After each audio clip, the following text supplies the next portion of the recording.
하나님은 누구를 쓰시는가? 라는 제목으로 하나님의 말씀을 전할 때 크신 은혜가 있기를 축원합니다. 아멘. 하나님 나라 이야기인 성경에는 수많은 인물들이 등장합니다. 저마다 영웅적 서사가 있는 듯이 우리에게 놀라운 감동을 전해주곤 합니다. 유아, 어린이, 청소년, 교회학교에서는 그들의 인물됨을 칭찬하기도 하죠. 마치 그 사람 때문에 하나님도 움직이신 것 같이 보입니다. 그러나 성경에서는 사실상 아무도 위대한 인물이나 영웅이란 존재하지 않습니다. 어디까지나 다 하나님이 하신 것이죠. 인물이 한 것이라곤 훌륭하신 궁일하신 하나님을 향한 올곧은 충성과 순종과 충성심밖에 없는 것입니다. 아멘. 그거 외에는 아무도 칭찬할 게 없는 것입니다. 오늘 설교는 공식적으로는 나라가 아닌 쓰러져가는 이스라엘 민족의 최초로 왕정 국가를 세우는데 지대한 공헌을 한 인물이 등장을 알립니다.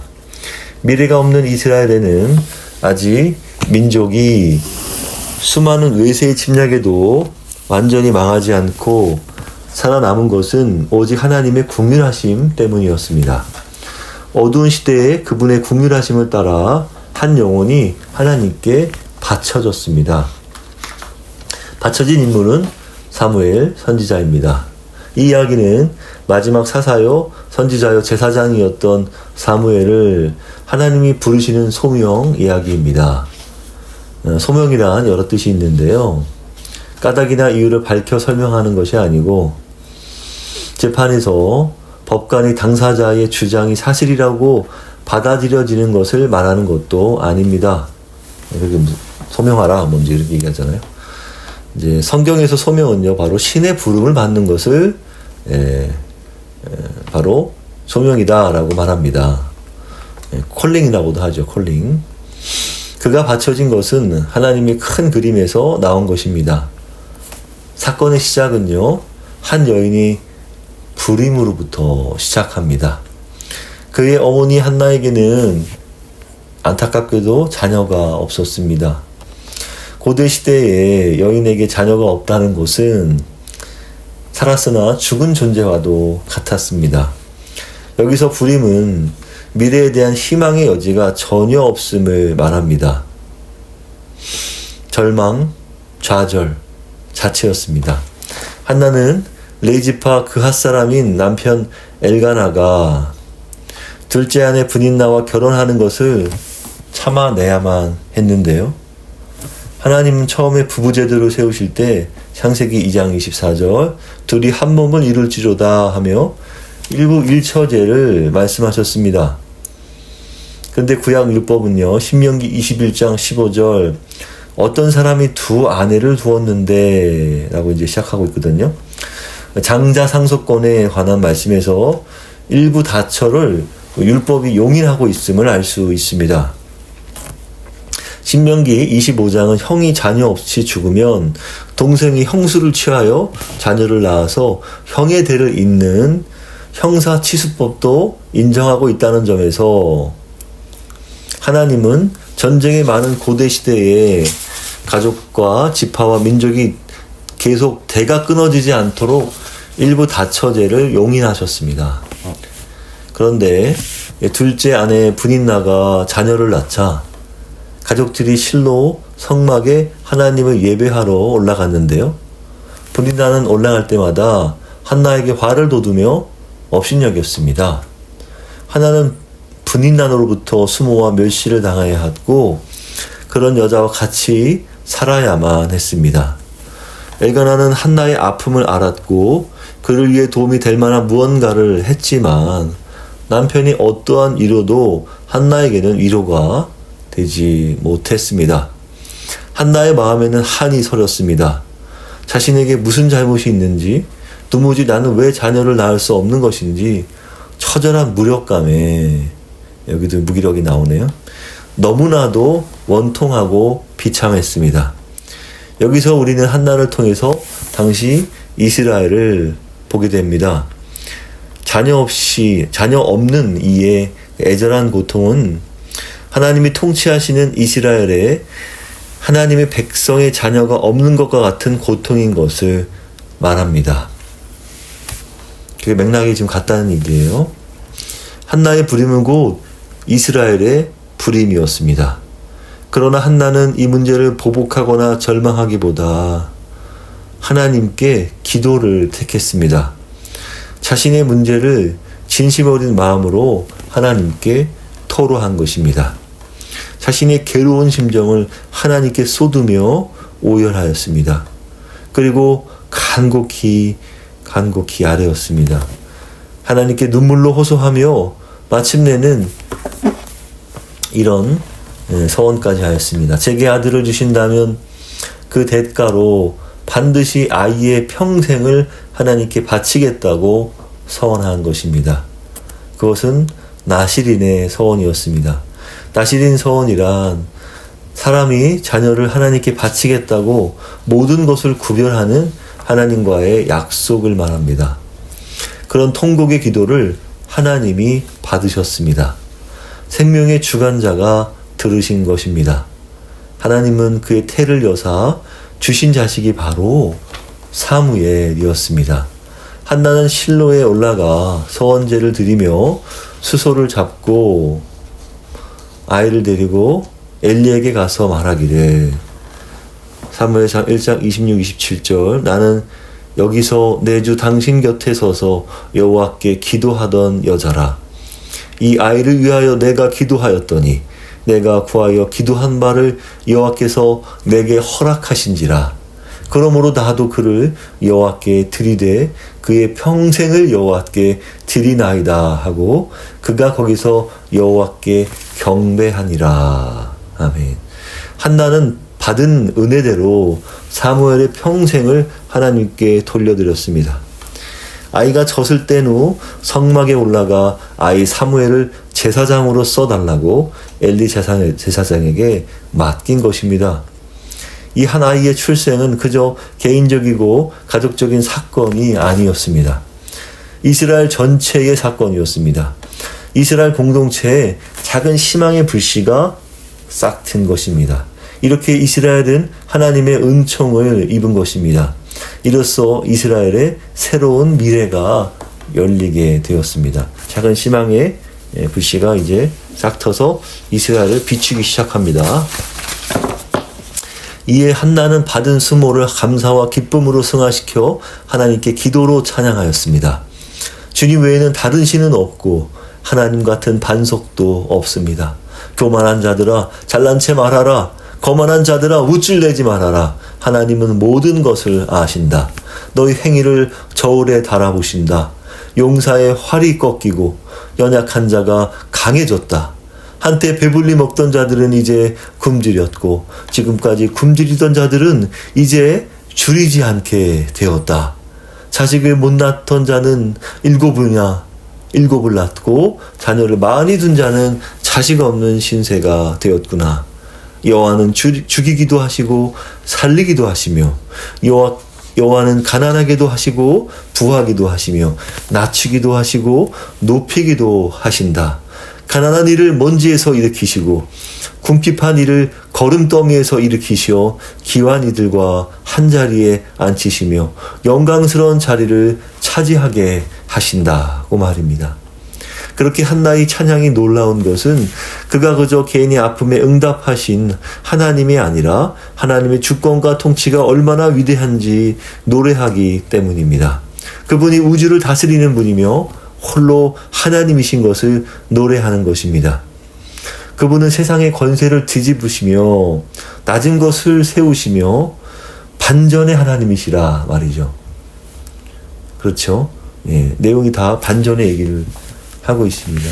한나의 모성애는 개인의 안위를 위한 이기적인 가족 모성애가 아니라 자녀를 나라의 사명자로 세우는 사회적 모성이었던 것입니다.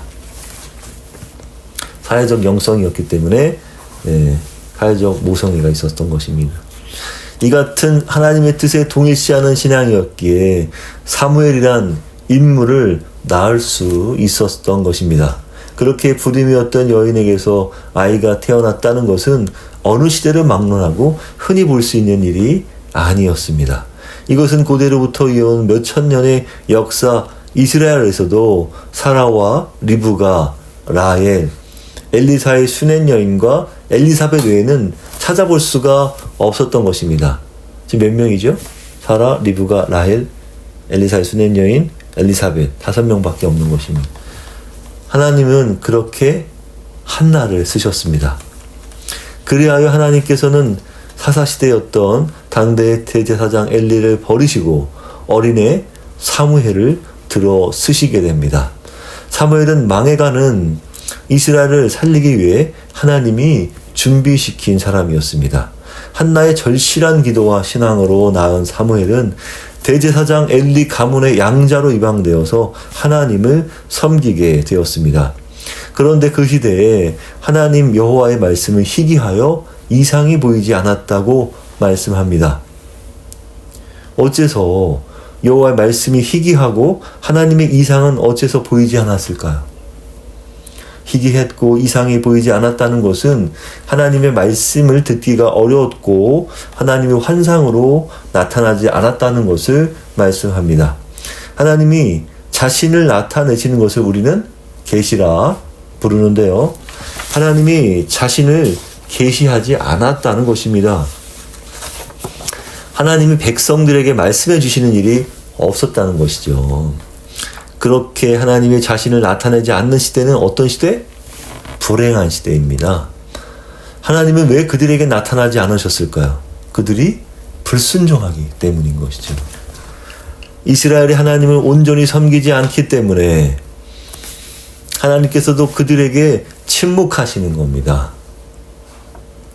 사사시대는 어떤 시대였습니까? 이스라엘 백성들이 이집트에서 탈출하여 가나안 땅에 들어간 후로 사사시대가 열렸습니다. 하지만 여호수아가 간곡히 당부하였음에도 이스라엘 백성들은 하나님만 제대로 섬기지 못하고 가나안의 풍요의 신 누구? 바알, 다산의 신 아세라를 함께 섬긴 것입니다.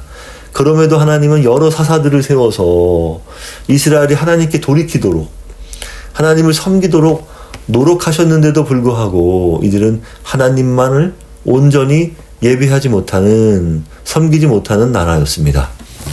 사사기 21장 25절 그때 이스라엘에 왕이 없으므로 사람이 각기 자기의 소견에 오른 대로 행하였더라 말씀합니다. 그건 이웃 나라들처럼 아직 왕이 없어서 사울왕도 다윗왕도 아직 등장하지 않아서 다른 나라들로부터 핍박받고 있다는 얘기입니까? 아닙니다. 여호와 하나님을 이스라엘의 왕으로 인정하지 못하고 산다 그런 말씀입니다. 그러한 어두운 시대에 엘리가 이스라엘의 지도자로 있었습니다. 문제는 엘리가 하나님의 대제사장으로 실로의 성막을 섬기고 있었지만 자신의 두 아들들을 제대로 가르치지 못해서 하나님의 제사를 망치고 있었습니다.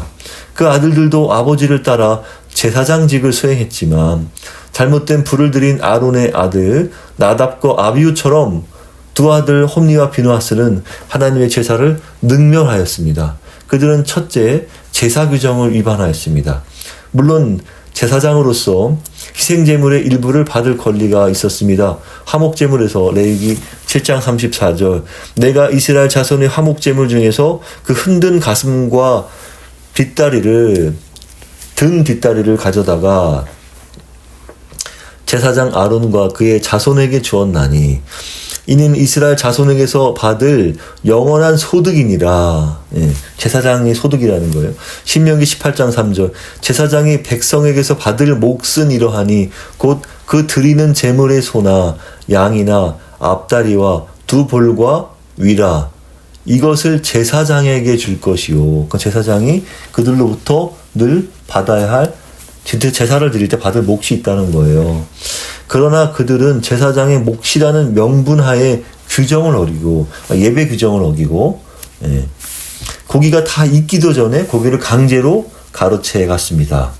다 익힌 다음에 드린 거란 말이에요. 그러니까 하나님께 예배 의식을 다 드리고 나서 이제 마지막에 드리는 건데 예배 의식을 다 마치기도 전에 중간에 뺏어간 거죠. 희생 제물의 기름을 하나님께 태우기도 전인데도 다 태운 다음에 이제 드리는 건데 막무가내였습니다. 둘째, 신전에서 범하는 가난 우상 제사들처럼 가난 우상 제사들은 되게 음란해요. 더러워요. 왜? 그들의 제사 행위가 저겁니다. 제사장과 하는 성적인 접합이 있단 말이에요. 근데 그런 모양처럼 이들이 해막에서 수종드는 여인과 함부로 동침하였습니다. 이것은 도저히 상상할 수 없는 일이었습니다. 엘리는 아들들에게 어찌하여 이런 일을 하느냐, 들리는 소문이 안 좋다면서 사무엘상 2장 25절 사람이 사람에게 범죄하면 하나님이 심판하시려니와 만일 사람이 여호와께 범죄하면 누가 그를 위하여 간구하겠느냐 하고 꾸짖었으나 그들은 아버지의 꾸지람을 무시하였습니다. 그들은 행실이 나쁜 자들이었으며 무엇보다도 성경은 그들이 여호와를 알지 못하더라고 말씀하였습니다. 그런 악행들을 저지르면 아버지로서는 마땅히 책임자로서 자식들에게 더 이상 제사장직을 못하게 해야 했음에도 불구하고 그들이 하나님께 반역한 신성 모독 행위를 막아내지 못하였습니다.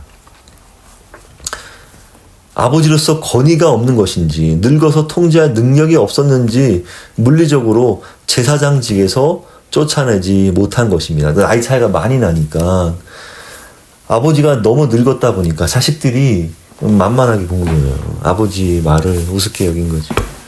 부모로서 역할을 포기한 것입니다. 이에 여호와의 사자가 엘리에게 나타나 전에는 내 집과 내 조상 집이 내 앞에서 영원히 제사를 드릴 것이라 이렇게 말했지만 사무엘상 2장 30절 나 여호와가 말하노니 결탄코 그렇게 하지 아니하리라. 나를 존중히 여기는 자를 내가 존중히 여기고 나를 멸시하는 자를 내가 경멸하리라. 행위대로 너희 가문 모두를 심판하시겠다고 엄포하셨습니다.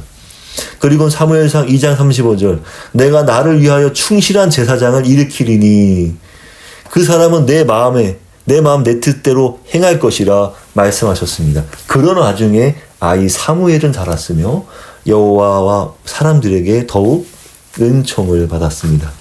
사무엘상 3장 1절로 3절 아이 사무엘이 엘리 앞에서 여호와를 섬길 때는 여호와의 말씀이 희귀하여 이상이 흔히 보이지 않았더라. 엘리의 눈이 점점 어두워가서 하나님의 등불은 아직 꺼지지 아니하였으며 사무엘은 하나님이 궤 있는 여호와의 전 안에 누웠더니 뭘 말하겠습니까? 이제 희비가 교차하는 겁니다. 그런데 엘리 제사장의 눈은 점점 어두워졌습니다. 그는 당대 하나님의 성막을 책임지는 대제사장이었지만 대제사장이 안 보인다는 것은 영적인 의미가 있습니다. 그건 엘리 제사장이 영적으로도 어두우며 더구나 당시 이스라엘이 영적으로 어두웠다는 것을 상징합니다. 대표하는 거죠, 엘리가. 더구나 제사장이 영적으로 어두운 것은 이스라엘의 모든 게 어두웠다는 것을 말합니다. 그렇다면 이스라엘 백성들은 엘리 제사장보다 영적으로 더 어둡다면 어두웠지. 엘리 제사장보다 나을 리는 없었습니다. 제사장의 눈은 곧 나라의 눈을, 민족의 눈을 대표하였습니다. 엘리의 눈이 어두웠다는 것은 앞에 하나님의 말씀이 희귀하고 이상이 보이지 않았다는 것처럼 무엇이 옳고 그른지 분간할 수 없는 시대를 말하는 것입니다. 이것은 당시의 시대상을 표현한 말씀인 것입니다. 이삭도 그랬습니다. 야곱과 에서에게 줄 축복을 바꿔서 했을 때도 이삭은 눈이 어두웠습니다. 그건 그저 생물학적인 나이 들어 안 보인다는 얘기만이 아니라 영적으로 어두웠다는 것을 의미합니다. 눈이 어두워 분간을 못하니 결국 별미를 만들어주는 그 입맛으로 판단하겠다는 것을 말합니다. 판단 기준이 입이 되고 말았어요. 눈이 아니라 입이 되었던 것이죠. 그래서 야곱은 리브가의 말을 듣고 축복을 가로챈 것이죠. 그래서 첫째 아들 에서가 가져갈 것을 둘째 아들 야곱이 뺏어간 것입니다. 누구의 말을 듣고? 엄마의 말을 듣고 뺏어갔어요. 그러나 영적으로 어두운 시대에 한 줄기 희망이 보였습니다. 그 불행한 시대에도 새싹이 움트고 있었습니다. 그것이 하나님의 등불은 아직 꺼지지 않았다는 말씀입니다. 하나님께 제사 드리는 성막에는 성소와 지성소와 뜰이 있었습니다. 성소에는 반드시 등불을 켜놓아야 했습니다. 출애굽기 27장 21절에는 등잔 때는 저녁부터 아침까지 여호와 앞에서 늘 등불을 켜두어야 한다고 말합니다. 하나님의 등불이라는 말은 그 성소에 켜둔 등잔대 불을 시처럼 말한 것입니다. 그럼 불은 언제 꺼집니까? 기름을 소진한다고 꺼지는 게 아니라 마지막 심지를 다 태우고 서야 꺼집니다. 그것이 꺼져가는 불입니다. 이미 기름은 없습니다. 다 쓴 것이죠. 아직 등불은 꺼지지 아니하였으며, 다른 말은 절망의 사사시대가 완전히 꺼져가는 때라는 것입니다. 그럴 때 하나님의 등불이 꺼져가긴 하는데 아직은 완전히 꺼지지는 아니하였다는 것이죠. 이 어두운 시대에도 불구하고 하나님은 이스라엘을 완전히 떠나지지 않고 있다는 그런 말입니다. 희미한 불이긴 하지만 그럼에도 등불을 비추고 계신다는 말입니다. 어디를? 이스라엘을. 하나님의 궁일하심과 자비하심이 아직은 완전히 사라지지 아니하였다. 그런 말을 의미합니다. 사무엘이 성소에서 자라고 있습니다. 그래서 사무엘을 세우는 거예요. 사람이 용도가 안 되면 버려요, 하나님은 다. 그러나 새로운 인물을 세우신단 말이에요. 하나님은 사무엘을 준비하셨습니다. 하나님 본인을 위해서 하나님이 사무엘을 준비시켰어.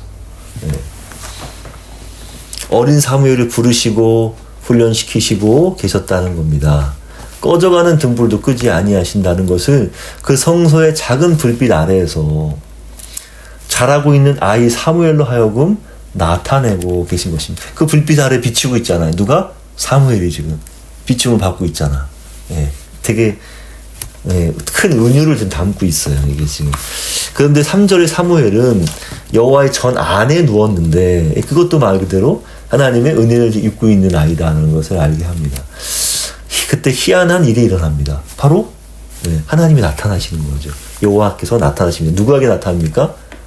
엘리가 있는데, 이스라엘을 지키는 엘리가 있는데 엘리를 부르지 않아. 꼬마 사무엘을 부르십니다. 누가 부릅니까? 하나님이, 여호와 하나님이 부르십니다. 하나님이 나타나 사무엘을 부르셨습니다. 그런데 재밌는 일이 일어납니다. 어린 사무엘이 엘리에게로 가는 거예요. 왜? 엘리가 대제사장이요, 또 당대 지도자요, 어른이요, 그리고 여호와를 몰라. 머리로만 알고 있고 마음으로만 알고 있지 실제 경험하지 못했단 말이죠. 그래서 당신이 부르셨기로 내가 여기 있나이다 라고 말합니다. 그러자 엘리가 말합니다. 내가 부르지 않았다. 가 자라. 그 말입니다. 이렇게 하나님은 사무엘을 3번이나 부르셨습니다. 우리도 이렇게 여러 번 부를 수 있어요. 선이야, 선이야, 선이야. 3번째 부르실 때도 여전히 사무엘이 일어나 엘리에게로 갑니다. 그때서야 엘리는 이것이 하나님이 사무엘을 부르고 계신다는 것을 엘리는 깨달았어요. 엘리가 그래서 사무엘에게 일러줍니다. 한 번 더 들리거든 너는 이렇게 반응하라.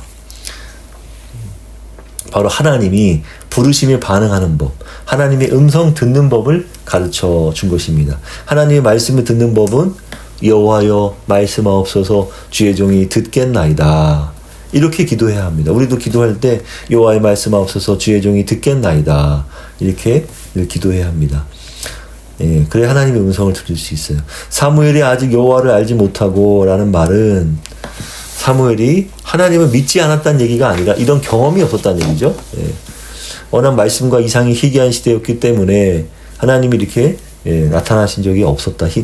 말씀과 이상이 없었다고 했잖아요. 그런 시대에 드디어 하나님 말씀이 임한 거예요. 사무엘을 하나님께서 기르셨기 때문에 이제 들을 나이가 됐어요. 그러니까 꼬맹이라도 하나님께서 말씀하셨습니다. 누구에게 임했습니까? 어린 사무엘에게 임한 것입니다. 어린 사무엘이 하나님의 말씀을 알아들을만 하자 하나님이 사무엘에게 말씀하신 것입니다. 이때 사무엘은 하나님을 엘리를 통해서만 배웠지 직접 하나님의 음성을 들어본 적이 없었던 것입니다. 그러니 엘리가 부르는 줄 알고 새벽에 일어나 달려갔던 거죠. 그럼 10절 네 번째 부르실 때는 하나님의 사무엘의 이름은 몇 번 부릅니까? 찾아보시죠. 몇 장? 10절. 몇 장? 몇 장일 것 같습니까? 3장부터 시작했죠? 3장 10절. 2번. 그렇죠? 예. 여호와께서 임하여 서서 전과 같이 사무엘아 사무엘아. 그러면 앞에서는 몇 번 불렀다는 거예요? 2번. 아니에요. 다 사무엘을 한 번씩 불렀습니다. 한 번씩 3번 불렀어요. 근데 네 번째는 사무엘아를 2번 불렀단 말이에요. 이름을 2번 불렀다 이거예요. 그렇게 하나님은 아이 사무엘을 부르셨습니다. 기다리신 거죠. 하나님께서 계속 기다리셨어요. 부른 데도 딴 데로 가니까 계속 기다리십니다. 하나님도 기다리세요. 사람을. 우리만 기다리는 게 아니라. 그리고 말씀하시길 하나님은 엘리 집안의 심판을 말씀하셨습니다. 비록 영역이 탁월하지 못할지라도 엘리의 가르침을 통해서 사무엘은 하나님의 말씀을 들었습니다. 그런데 이제 아쉽게도 정작 엘리 자신은 못 듣고 있단 말이에요. 엘리가 사무엘에게 하나님의 말씀을 듣는 법을 가르쳐 주었음에도 문제는 정작 자신의 하나님의 말씀을 못 듣고 있다는 거예요. 얼마나 아이러니합니까? 엘리는 못 들어. 방법을 알려줬는데 왜 하나님께서 엘리에게 나타나질 않으십니까? 예. 임하신 하나님의 말씀은 사무엘 개인적인 얘기였습니까? 아니죠. 엘리가 직접 들어야 할 하나님의 심판의 말씀을 하나님이 엘리가 아닌 사무엘에게 하고 있는 것입니다. 왜 엘리한테 직접 하지? 그렇잖아. 엘리에게 드릴 심판을 엘리에게 직접 하면 될 것이지. 심판의 말씀인데 왜 사무엘한테 들어? 그게 하나님의 방식이에요. 네, 그게 하나님의 방식이에요. 이 사무엘을 통해서 당대 이스라엘이 온 제사를 책임지고 있는 엘리에게 전하고 있단 말입니다. 이제 너 안 써. 이제 사무엘 쓸 거야. 그 얘기예요. 예. 하나님은 계속 누구에게 찾아오셨습니까? 엘리와 사무엘은 손잡볼 차이인데도 불구하고 하나님은 누구에게 찾아와서 말씀하고 있습니까? 사무엘이잖아요. 더 이상 엘리에게 말씀하시지 않고 어린 사무엘에게 말씀하신다는 것입니다. 이것은 제사장의 교체를 말해요. 영적 리더의 교체를 말하고 있는 것입니다. 지도자의 체인지를 말하고 있어요. 그리고 이스라엘 백성을 책임질 영적 지도자를 교체하시는 것을 지금 말씀하고 있는 거예요. 예, 이제 교체했어나 이제 일리 너는 끝이야. 예, 현장 지도자는 누구입니까? 엘리란 말이에요. 그런데 하나님은 엘리에게 나타나시지 않습니다. 이것이 엄중한 현실인 거예요. 시대의 지도자를 엘리에게서 어린 사무엘에게로 손잡고 내는 어린 사무엘에게로 넘기셨단 말이에요. 하나님의 메시지는 자기가 섬기고 있는 어른 제사장 집안의 몰락을 전할 것을 말씀하셨습니다. 왜 이렇게 하실까요? 이것이 하나님이 쓰시는 방식입니다. 이 하나님 교회 여러분, 하나님의 말씀에 민감하지 못하면 하나님은 옮기십니다. 범죄하여 하나님의 말씀을 멀리하고 듣지 못하게 되면 하나님은 그 사람을 쓰지 않으십니다. 그 나라, 그 시대도 쓰지 않으십니다. 다 버리시고 그 시대마저 다 버리신단 말이에요. 들을 사람을 찾아요. 기다리셔 하나님이. 아브라함이 하나님의 뜻을 어기고 이스마엘을 낳자 13년간이나 지금 침묵하셨어요. 이 얘기는 아직 설교 우리 안 했지만 다음에 이제 할 때 아브라함 얘기할 때 할 겁니다. 이스마엘을 낳으니까 하나님께서 13년간 아브라함에게 나타나지 않으세요. 침묵하세요. 결국 이스라엘 국가를 남북으로 분열시키고 결국 아스루와 바벨론에 의해서 모두 멸망시킨 것처럼 하나님께서 멸망시켰어. 말라기 선지자 이후로 400년간 침묵하셨단 말이에요. 하나님은 얼마든지 하나님의 말씀을 듣지 않고 따르는 사람을 버리고 하나님의 말씀을 들을 사람을 들어 쓰신다는 겁니다. 내 말을 알아들을 사람만 쓰지 안 들을 사람은 안 쓴단 말이에요. 하나님은 믿느냐 안 믿느냐를 말하는 게 아니에요. 이거는 그가 구원 받았느냐 안 받았느냐를 말하는 게 아니란 말이에요. 그가 구원 받았다 하더라도 하나님의 부르심을 받아 하나님의 도구로 쓰임 받는 것은 다른 얘기예요. 예. 하나님의 쓰던 사람이라도 그가 범죄하면 얼마든지 버릴 수 있습니다. 사람을 교체하실 수 있어요. 그래서 우리는 이 말씀을 듣고 깨달아야 합니다. 예하나님 교회 여러분, 오늘 우리에게 주시는 교훈은 분명합니다. 하나님은 아무나 쓰지 않습니다. 하나님의 말씀을 받을 사람에게만 하나님을 말씀하십니다. 하나님께 바로 서고 준비되지 않는 사람은 안 쓰십니다. 하나님의 말씀을 대언하지 못하게 하십니다. 그러나 그런 사람을 기다리시고 준비하시는 분도 하나님이십니다. 여러분, 이 시대는 어떤 시대인가요? 말씀을 사모하는 시대인가요? 사모하지 않는 시대인가요? 말씀이 덮여진 시대인가요? 아닌가요? 말씀이 덮여진, 이 시대는 하나님의 말씀이 덮여진, 가려진 시대입니다. 성경을 덮어놓고 믿는 시대입니다. 우리는 하나님의 말씀을 어떻게 대하고 있습니까? 매일 한 장이라도 읽고 있습니까? 아무도 성경을 들여다보지 않는 시대란 말입니다. 우리는 성경을 펴야 할 이유를 찾지 못하고 있습니다. 하나님은요, 하나님의 말씀을 듣기 원하는 사람에게 임하십니다. 그런 사람을 쓰십니다. 누구를 지도자로 세워야 하는지, 그렇게 세워진 지도자가 하나님의 통치에 어떤 영향을 미치는지, 어떤 지도자가 교회를 또 국가를 영적으로 다스림에 있어서 마땅한 책임을 지는지 사람을 고르십니다. 그런 하나님의 선택에 귀하게 쓰임받는 저와 여러분, 예하나님께 되시기를 축원합니다.